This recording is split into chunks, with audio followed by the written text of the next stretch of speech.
Hi everyone, welcome back to my channel. I hope you're all doing well. Today's video is all about sprouting seeds. This is quite a highly requested video because it takes a bit of time and effort to do, but it's really worth it. Lots of different people have different ways of doing it. This is my way of doing it. It works for me. My sprouts sprout successfully. So I'll show you how I do it. If you have a different way of doing it, of course, feel free to leave it in the comments below, or any other tips and tricks that you might have. But this is how I create sprouts for my birds. So sprouts are a fantastic addition to your bird's diet. They are nutrient dense compared to unsprouted seeds, and they're also full of protein as well, which you can sometimes find it hard to incorporate into your bird's diet. As well as that, they are actually lower in fat than their unsprouted counterparts, because when a seed is germinated and starts sprouting, it actually uses up the fat reserves in the seed. The great thing about sprouts as well is they are perfect for seed addicts, because you're essentially taking the seed they like and just making it a little bit healthier by sprouting it. So you can use it as a kind of a conversion tool to get them to eat more greens and be a bit more adventurous with their food. So definitely worth giving a go if you've got a bird that's pretty keen on its seed. Now there are loads of different seeds, legumes and nuts that you can soak and sprout for your birds, but there are also some to avoid. For example, kidney beans must always be avoided. They are toxic if they are fed raw, which is the soaking and sprouting process, so always steer clear of those. If you're not sure of which ones to soak and sprout, of course leave me a comment down below and I can let you know. I always respond pretty quickly. Now you do need to be careful where you get your seed from. Some seeds that are produced for the supermarket are treated in such a way that they are never going to sprout, so no matter how hard you try, you are just not going to get sprouts from them. I get my sprouts and seeds and that kind of thing from a variety of different places, northern parrots, garden feathers, and I also get a lot from sort of health food shops, that kind of thing. So at the moment I'm buying a lot from Buy Whole Foods online. I'll leave a referral link in the description if you want to go and have a look, but they're pretty good as well, and they do all different kinds of things, and there's, as I said, so many different ones to choose from and try. Now, as well as there being lots of different seeds and legumes to try and soak and sprout, it's worth mentioning that sometimes they take a different amount of time to soak and sprout, and I highly recommend this book. It's by a friend of the channel, Polly's Natural Parrot Boutique, and it's got lots of information about sprouting as well in here, and the different sprout and soak times for different seeds, legumes and nuts. So I'd highly recommend checking this one out. Not sponsored or anything, but I always like to recommend them because I think they're fantastic. They also make the Parrot tea as well, bird safe tea, so definitely go and check these guys out. Now there has been a bit of scaremongering online about sprouting seeds for your birds, because in order to sprout a seed it needs to be in a sort of a damp environment, which of course damp environments lead to potential bacteria growth, but there are ways of combating this to make sure that your sprouts stay nice and safe, and that is through the initial soaking process using a kind of antimicrobial agent. For example, apple cider vinegar, an organic one with a mother, which I'm going to show you when I start sprouting in a couple of minutes, or you can use grapeseed extract as well.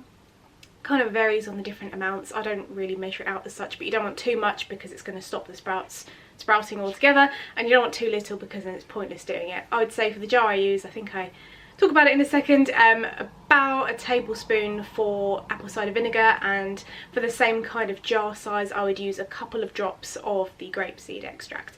But what I would recommend before you start feeding your sprouts to your birds is kind of have a couple of goes at trying it and using a bit of trial and error and seeing how it all works, because you want to make sure that it's nice and safe. And it's also important to use a little bit of common sense and, as I said, experience and practice. For example, most sprouts, when they are healthy and good to eat, smell kind of like a fresh salad. They smell quite nice and fresh. When they smell off, they smell quite acidic, and usually you can kind of tell there's an off smell, but the general rule of thumb is, if you're not sure, just chuck it out and start again, because it's not worth it. For, you know, a couple of quid, it's not worth potentially giving your birds something that's riddled with bacteria. So as long as you follow the steps correctly and give it a go and get an idea of what is and isn't safe, it is absolutely fine, and it is so beneficial for your bird and their diet. So as I said, for this video I'm going to show you how to sprout chickpeas. I'm also going to show you how to sprout quinoa. One thing I'll say with the quinoa is it needs a lot of rinsing. You'll notice if you try and do it, the water will be very cloudy very quickly. Now it does sprout extremely quickly. Mine sprouts within a day, and it's ready to feed, which is great if you want a kind of quick sprout, but you do need to rinse it more regularly than other sprouts. I'm also going to show you how to sprout this blend. It's the Best Bird Food Ever Wheat-Free Sprouting Blend. I've been buying this for ages, and it's really good because it's got a variety of different bits and bobs in there. It's not just kind of one type that you've bought from the shop. So there's things, Pickles likes it a lot apparently. There's things like mung beans. You can't eat that. There's things like mung beans, rice, buckwheat, lentils, that kind of thing in here. So if you kind of want an all-rounder and you don't want to have to have loads of different containers full of different legumes and seeds, then I'd highly recommend this one. In the UK I get it from Garden Feathers, but you can buy it directly from Best Bird Food Ever in the US. Now, one thing to mention with the sprouting process is the way that they sprout, and the success and the actual duration of time it takes to sprout totally depends on your climate and how warm or cold your house is. And I discovered that last week because we had a heat wave in the UK, and this is when I was filming the clips for some chickpeas that I sprouted for this video, and our home got extremely hot and the chickpeas didn't sprout as well because they just got too hot and it just ruined the whole batch. You can see a few of the ones that have got the great kind of tail length, so you can still see what a successful sprouted chickpea looks like, which I'll point out in the video, but that's just an example of if you're leaving them in too warm an environment, they just don't sprout well. If you leave them in a too cool environment, they may not sprout at all because it's just the wrong temperature. Sometimes if it's slightly warm than normal, it will increase the rate at which they sprout. So if something normally takes 3 days, it might take 2, you know, that kind of thing. But too hot can just ruin a whole batch and of course potentially promote bacteria. So something to consider, and this is why I recommend giving it a couple of goes before you start feeding it to your birds, so you can get an idea of what isn't correct. So here I've got all of the things that you'll need to get started for sprouting. Now, of course, the most important thing are your sprouts. So I've got a tricolour quinoa here, so it's black, white and red quinoa. I've got the Best Bird Food Ever Sprouting Blend, which is fantastic. It's got mung beans, buckwheat, rice, lentils, all different kinds of things in there. And I've also got chickpeas. There's loads of different seeds and sprouts and things that you can use. These are the ones that I just got to hand, and I'm going to show you the full sprouting process and what they look like on each day, so you get an idea of when they're going to be ready. Next up, you're going to need something to sprout in, and I got this jar off of Amazon. You can do a makeshift jar at home, but I find this is much better. You can see it sits in a stand, so it sits in an upside down kind of shape, and that's to allow the sprouts in there to breathe, and also any excess water to drain through these little holes. Even the quinoa is fine through these holes, so the smaller seeds are fine in this particular one. I think it's about £11. I'll leave a link in the description. As I said, you can use jars and something with holes in it on the bottom, but I just find this is just so much easier just to buy it pre-made, and then you're sort of all set and ready to go.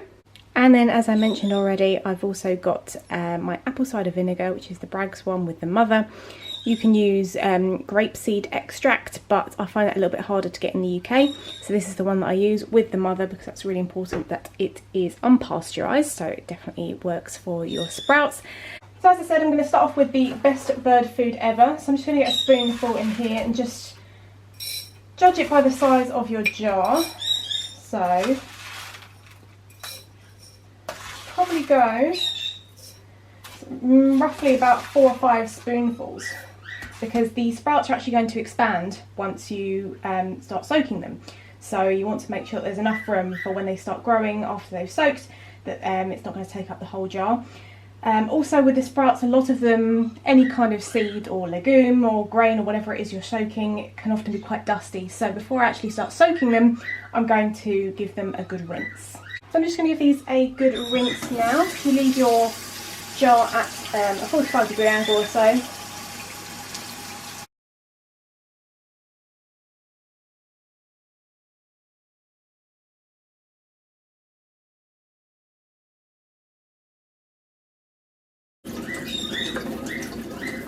And then I'm actually going to fill it with water this time.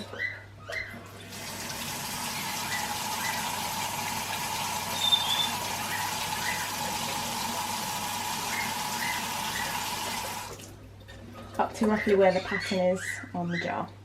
So now that I've got the sprouts in the water, I'm going to add a tiny bit of apple cider vinegar. I don't really measure it out, but I'd say roughly about a tablespoon, give or take. You don't want to absolutely drench it because then you're going to ruin the sprouts, but at the same time, if you don't put enough in, it's going to be pointless doing it. So I'd say that's absolutely perfect. And then what I'll do is I'll pop the lid on, give it a little whiz round, and then I'll leave that on my draining board for 8 to 12 hours for this particular blend. Each one is going to be different, and I'll pop the times on the screens, and I'll also leave some links in the description of some other different kinds of sprouts that you can use. So I'll leave that on there. So my sprouts have been soaking for about 12 hours now, and as you can probably tell from in comparison to the last clips, they've like doubled in size, so they really do take on a lot of water. The water's gone a little bit cloudy because that's just what happens when they're soaking. So I'm going to give these a rinse now. I just use plain water. Some people will rinse with like the apple cider vinegar, but I don't think it really has any benefit. You can actually see, if it wants to focus, that the mung beans there are just starting to germinate, which is great. So it means it's working. So I'll normally rinse these between 3 and 5 times. You kind of judge it based on what you think really, and just make sure that there's no smell from the apple cider vinegar. So I'm going to do that now and then show you what they look like. So now I've finished rinsing them, I just pop the jar at a 45-degree angle, and it's got this handy little stand here which helps it sit that way. And then they're going to start sprouting. So I normally rinse them when I get up in the morning and then just before bed. Sometimes if it's a really hot day I will rinse them sort of halfway through the day if I'm at home. But the important thing is to keep them sort of near your kitchen window, but if you live in quite a hot climate I would recommend keeping them out of direct sunlight, because that is just asking for bacteria to grow. So here we go, we're gonna sprout these and I'm going to show you what they look like on every single day so you can get an idea of how they grow.